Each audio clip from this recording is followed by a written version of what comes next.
Unwanted so-called రాజకీయాలన్నీ పోబోతున్నాయి. ఎందుకంటే జనాలు చాలా చూస్తున్నారు, మార్పు కోరుకుంటున్నారు. జనాల్లో చాలా మార్పు వచ్చింది. వాళ్ళు ఇప్పుడు మీరే చెప్తున్నారు కదా, తెలంగాణ వచ్చి 12 సంవత్సరాలు అవుతుంది, ఇంకా తెలంగాణ భావాన్ని ఆంధ్ర భావాన్ని రెచ్చగొడుతూ ఏం చేశారు తెలంగాణలో? 10 సంవత్సరాలు మేము తెచ్చాం అన్న వాళ్ళు 10 సంవత్సరాలు ఇస్తే ఏం చేశారు? ఏం మారింది? మీరు 2.5 సంవత్సరాలు అవుతుంది, మీరేం మార్చారు? ఇంకా మళ్ళీ మేము తెలంగాణ అదే నిజంగా తెలంగాణ భవిష్యత్తు గురించి మాట్లాడేవైతే 12 సంవత్సరాలు మీకు సరిపోదా?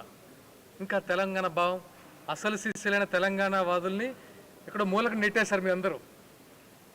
ఎక్కడి నుంచో వచ్చి రాజకీయాల్లో మంచి పదవులు అనుభవిస్తూ టైం వచ్చినప్పుడల్లా గ్యాప్ దొరికిన వచ్చినప్పుడల్లా నిద్రలేచి తెలంగాణ వాదం.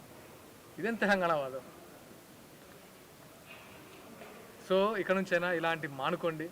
ఎందుకంటే సినీ ప్రముఖుల మీద చాలామంది వ్యాఖ్యలు చేస్తున్నారు, అది తప్పు.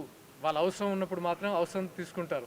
అదే పవన్ కళ్యాణ్ గారు మీకు కొండగట్టుకి 35 కోట్లు ఇచ్చినప్పుడు ఎవరేం మాట్లాడలేదు. చాలా గవర్నమెంట్ హానర్ ఇచ్చారు, గుర్తుందో రేవంత్ రెడ్డి గారు, అది మర్చిపోయారు. మీ ముఖ్యమంత్రి గారు ఇచ్చారు అది హానర్ ఆఫ్ గెస్ట్. సో మీ ప్రభుత్వం తరఫున మళ్ళీ ఇప్పుడు ఒక సభ స్టార్ట్ చేయగానే స్టార్ట్ చేస్తారు మీరు.